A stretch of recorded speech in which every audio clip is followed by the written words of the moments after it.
Hi everyone, welcome to my channel. इबादत का ये भाग 18 है। इसके पिछले भाग में हमने देखा था कि अनिका एक बार फिर राधिका के घर पर जाती है। इन लोगों की बातें होती है और अनिका जब वापस घर लौट जाने का जिक्र करती है तो राधिका उसे मैगी खाने के बहाने रोक लेती है। ये लोग हॉल में आकर के बैठते हैं। राधिका मैगी अनिका को देती है। मैगी खाते वक्त इन लोगों की थोड़ी बातें होती हैं। यहीं तक भाग हुआ था। तो चलिए शुरू करते हैं आज के भाग को। आज के भाग को शुरू करने से पहले हमेशा की तरह एक शायरी इस तरीके से है कि अब गम बढ़ते हैं तो खुशी होती है, इस तरह ही पूरी ज़िंदगी होती है। जिम्मेदारियों ने जिंदा कर रखा है मुझे, हर एक शख्स की कोई मजबूरी होती है। कैसी लगी बताइएगा। ये मैंने नहीं लिखा था, अच्छी लगी सुना दी। तो चलिए शुरू करते हैं आज के भाग को। हॉल एरिया में अनिका और राधिका बैठे हुए थे। सोफे पर बैठी अनिका, जिसके कुछ ही दूरी पर राधिका बैठी हुई थी। दोनों के हाथ में मैगी के प्लेट थे। अनिका बड़े ही मज़े से मैगी एंजॉय कर रही थी।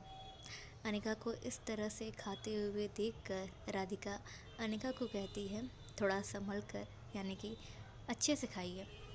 जिस पर अनिका राधिका की तरफ देखती है और कहती है कि दरअसल मुझे मैगी काफ़ी पसंद है और इसे देखकर रहा नहीं जाता। अनिका की बातें सुनकर राधिका स्माइल करती है और अनिका जिस तरीके से मैगी खा रही थी उस तरह मैगी खाना कंटिन्यू करती है। थोड़ी सी खामोशी इन लोगों के बीच में आती है तो अनिका राधिका से पूछती है कि आप नीट की स्टूडेंट हैं। अनिका का सवाल सुनकर राधिका थोड़ी कंफ्यूज होती है कि अनिका को कैसे पता, पर वो जवाब देते हुए कहती है, हाँ, मेरा ड्रीम डॉक्टर बनना है। अनिका कहती है, nice dream. Radhika, thank you. यहाँ पर अनिका कहती है कि वैसे आपको कौन सा डॉक्टर बनना है, न्यूरो, आर्थो या फिर कोई और। अनिका का बात सुनकर जो राधिका कहती है, हार्ट सर्जन। अनिका कहती है, नाइस।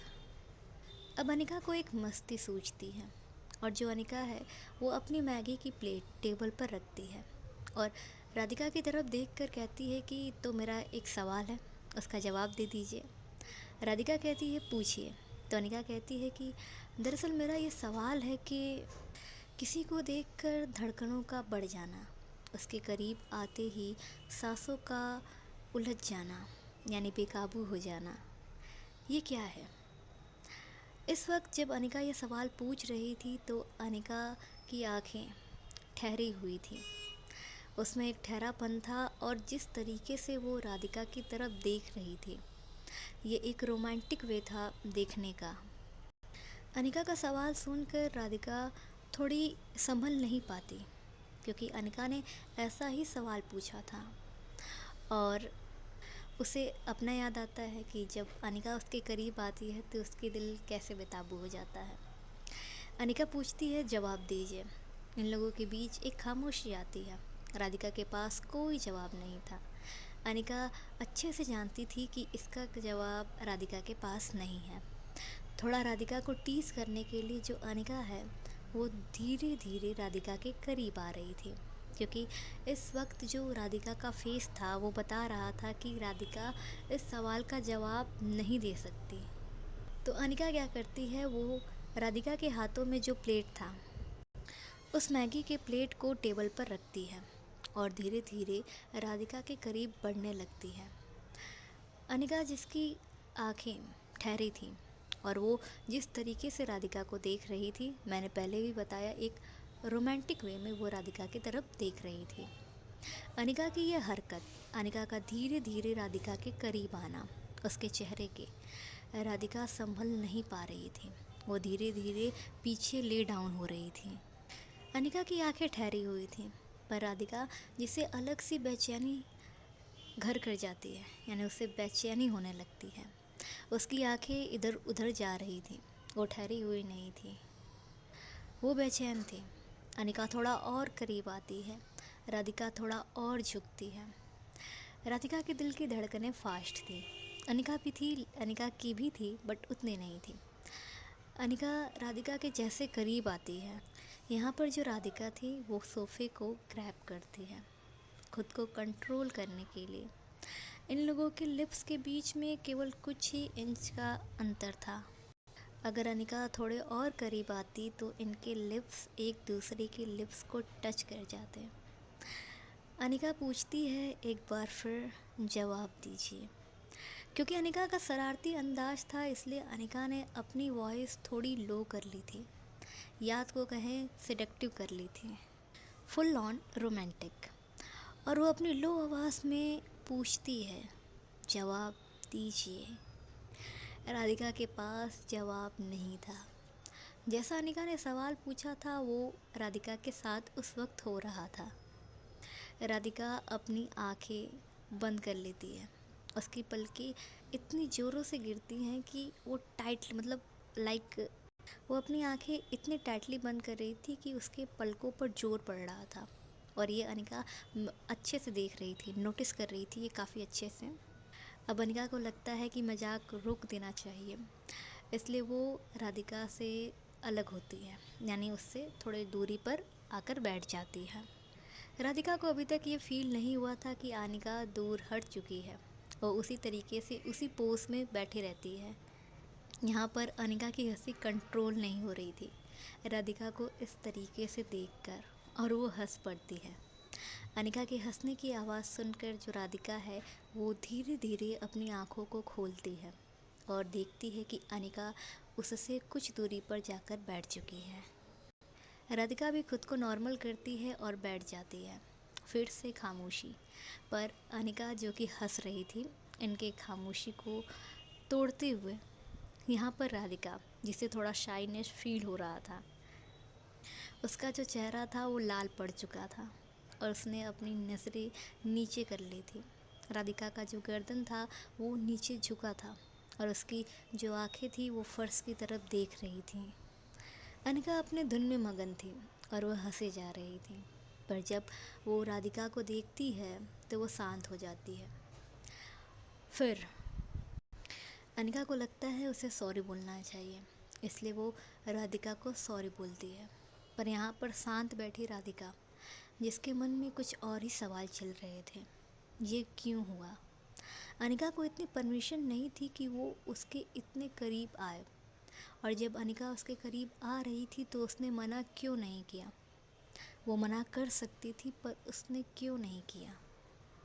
अनिका राधिका को खामोश देखकर एक बार फिर बोलती है, सॉरी। राधिका अनिका की तरफ देखती है और कहती है, इट्स ओके।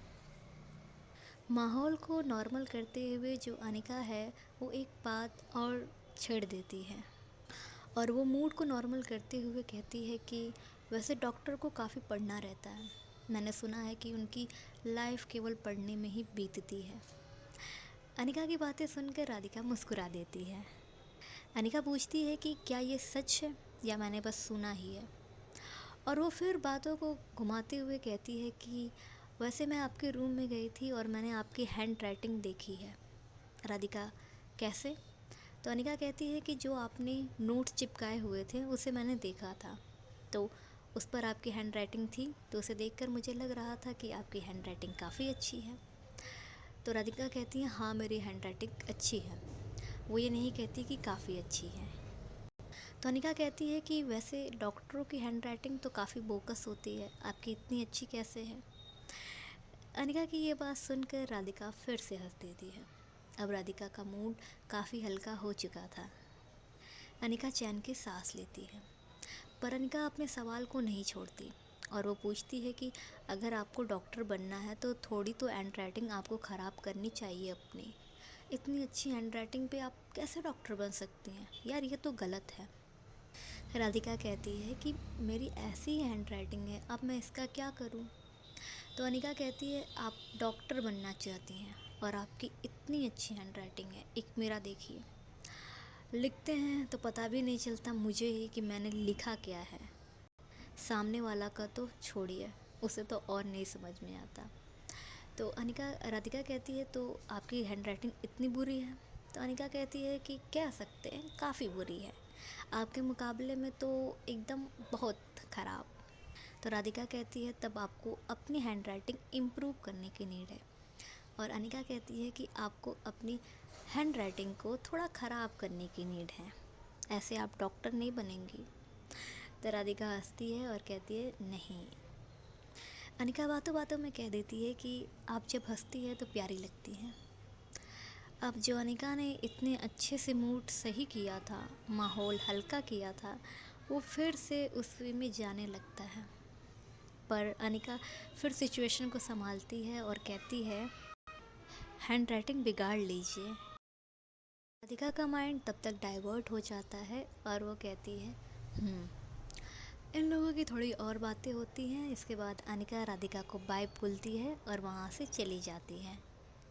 राधिका भी अनिका को बाय बोलती है और वो भी अपने रूम में आ जाती है।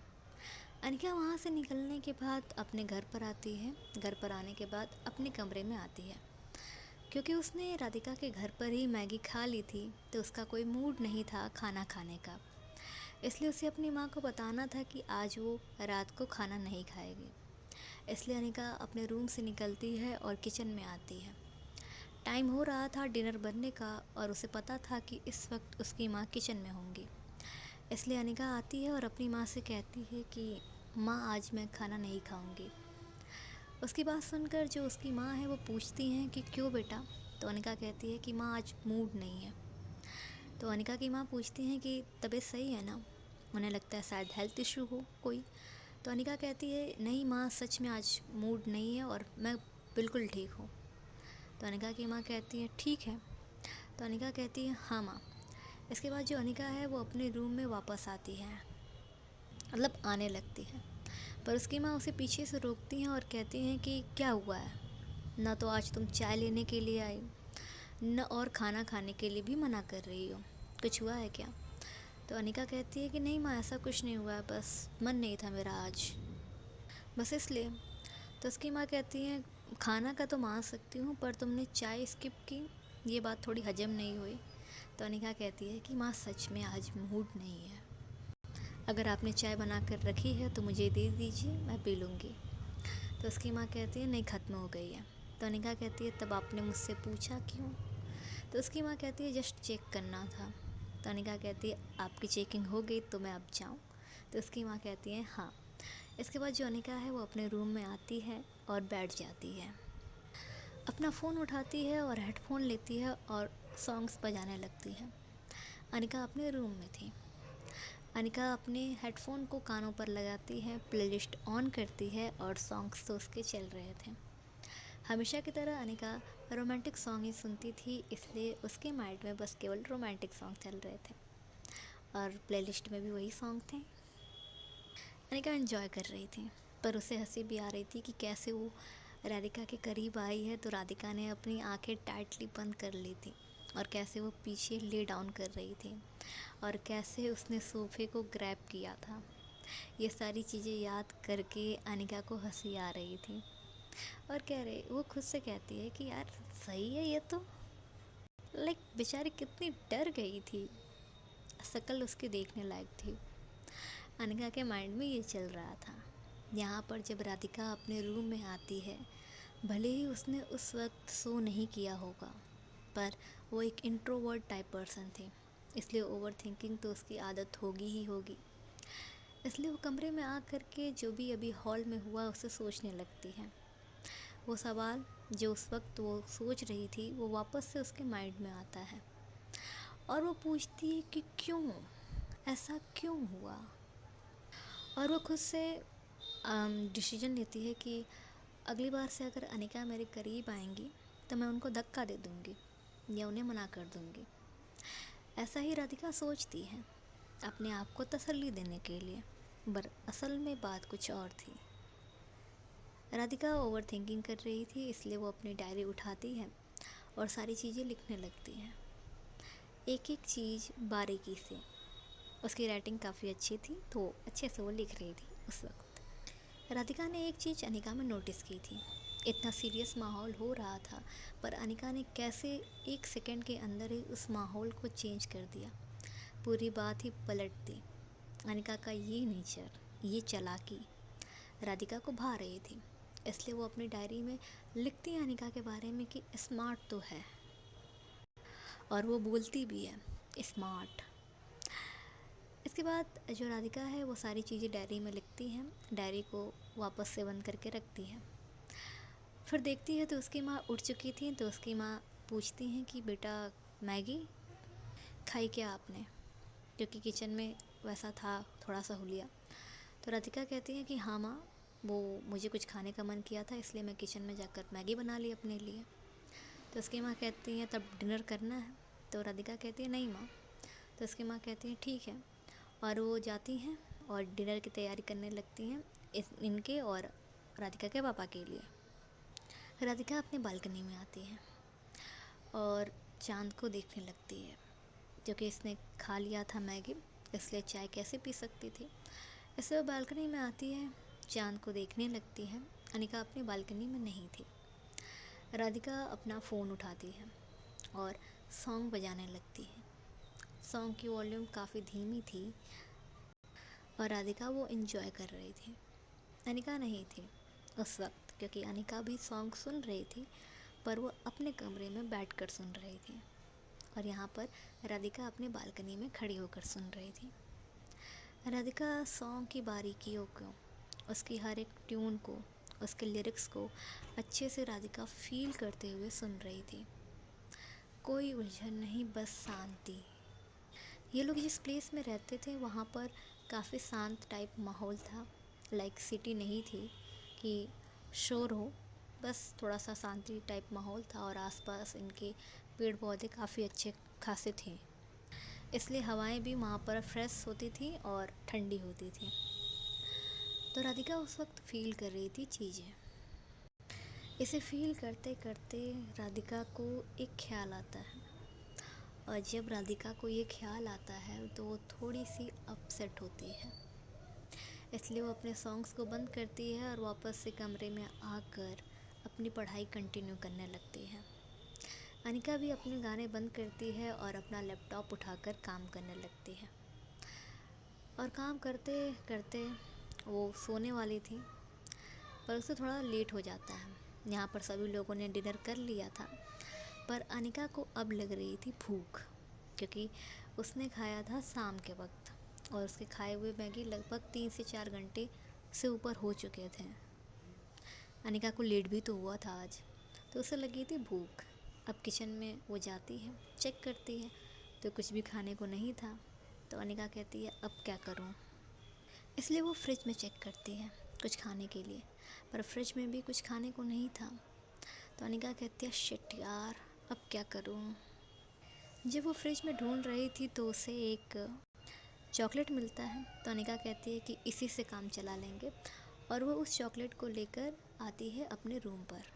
तो आज की कहानी यहीं तक, मिलते हैं अगले भाग में। बताइएगा कि ये भाग कैसा लगा। धन्यवाद आप सभी का। आई नो कि ये पार्ट छोटा है थोड़ा, तो माफ़ करिएगा। चलते हैं आप।